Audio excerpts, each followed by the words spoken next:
The conflict is being felt globally, especially with those who have family connections in the region. Our Tahlil Mohadeen spoke to one young woman about her family's experience and how they've been coping since the invasion began. Tahlil?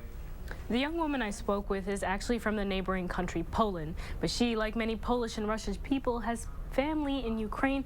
In fact, the UW professor told me most Russians also have Ukrainian relatives, which is why the conflict is affecting so many families across borders. When UW freshman Yulia Pachorek heard about the Russian attack in Ukraine, she was in shock. It made me want to vomit, honestly. It's horrible what's going on right now. Her first thought, for her family in the area. Thankful they managed to flee Ukraine just 2 days prior. They knew because, he's just such a sick man, so it was just coming. Escaping Putin's invasion to find refuge at the border in neighboring Poland. It's a catastrophe, how many people are coming over and the things that they're saying. Basically, it's the Russians are committing, Ukrainian genocide. It's an experience UW professor Ted Gerber says many students and faculty can relate to. We're very worried for their well-being, their potential exposure to the destructive forces of warfare.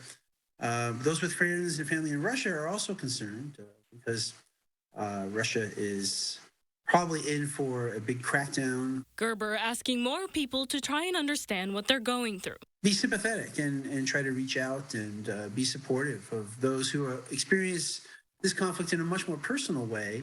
Thousands of miles away, many, like Pachorek, are feeling powerless. There isn't really much I can do, I'm going to fly over there and join the, I can't do much, the only thing I can do is support the cause, protest. Hoping for the nightmare to be over. We are so, all intertwined that you're pretty much killing your brother, your sister, your cousin, your mother, Because Russian people, they have family in Ukraine.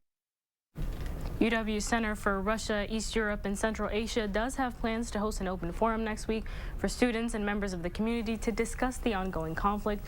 There are also plans for a solidarity event for Ukraine at the state capitol tomorrow at noon.